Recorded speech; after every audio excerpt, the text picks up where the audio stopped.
5 years old, my dad passed away from stomach cancer.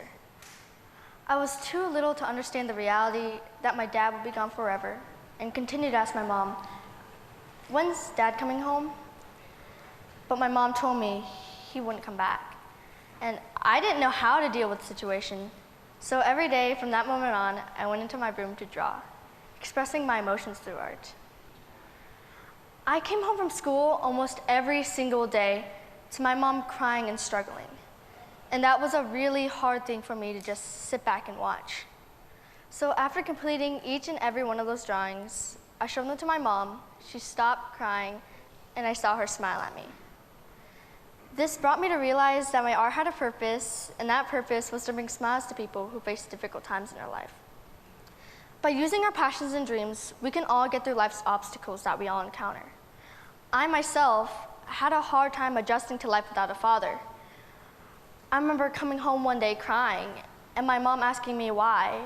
And I was crying because every single day after school, I would just stand there and watch all the kids run up to their dads when they came to pick them up from school, to hug them and to kiss them. And I would just stand there thinking, I have no dad to call to anymore. But my mom reminded me at the time, my dad taught me how to ride a bicycle. When you fall, you get right back up, keep going, and to never, no matter how bad the situation, never give up.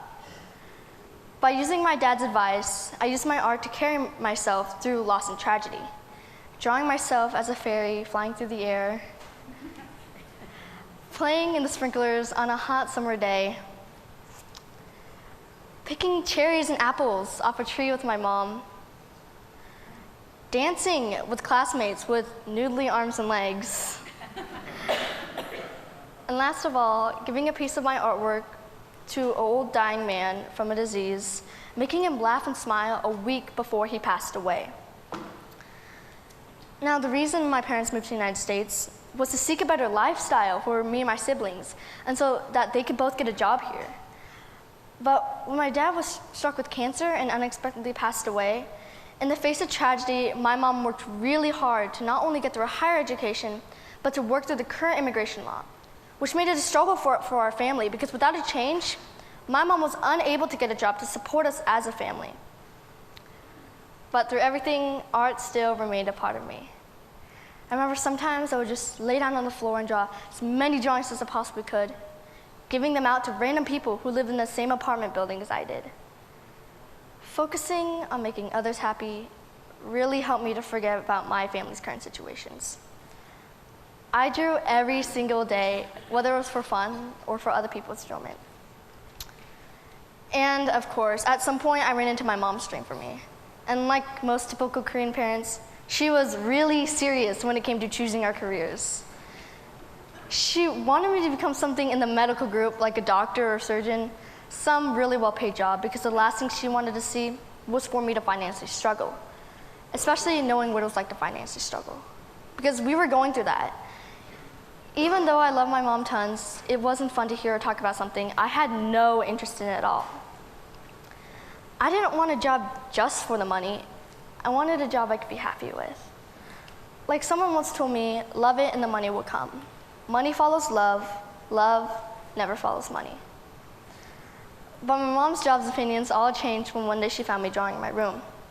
She saw how focused I was when she saw me work, and she could see the passion I had just by looking at my artwork. So she wanted to accept my dreams and wanted to support and follow in whatever career in art I decided to take. And since then, all she focused on was for me to reach success. As I got older, I decided to become a cartoonist after drowning myself in so many Disney and Pixar films. Late into the 5th grade year, I was assigned to a mentor from the Teammates program named Leanne. And she caught up so quickly and very well understood my dream into becoming a cartoonist, and always kept her eye out on as many possible opportunities for me to go for.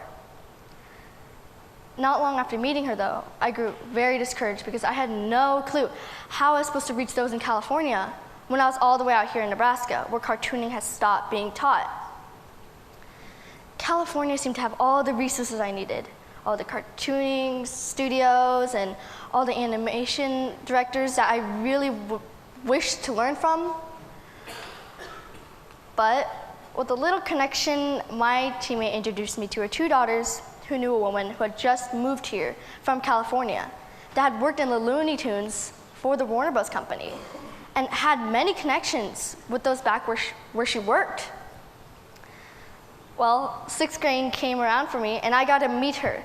And she connected me with a man named Daryl Rooney, an author and animation director who I heard worked in some of my favorite Disney movies. Daryl supported me tons on sending me animation books, sketchbooks, cards with words of advice on them, and I really couldn't have felt more thankful and blessed to have the opportunity to meet both of them and meet even more cartoonists today. Sometimes I've had those days where I get so caught up in so much artwork. Daryl sent me an email one day saying, "Slow down, Diane, you are only 12 years old." Art is not about denying who you are. Art should be an expression of you as other things are. Should never be a ball and a chain. He also gave me advice on make time for being a kid as well. I mean, seriously, dance, goof off, draw ugly drawings. Don't get so caught up in so much artwork.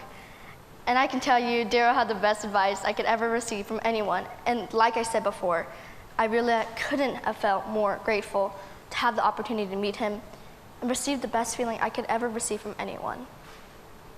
They all believed in me.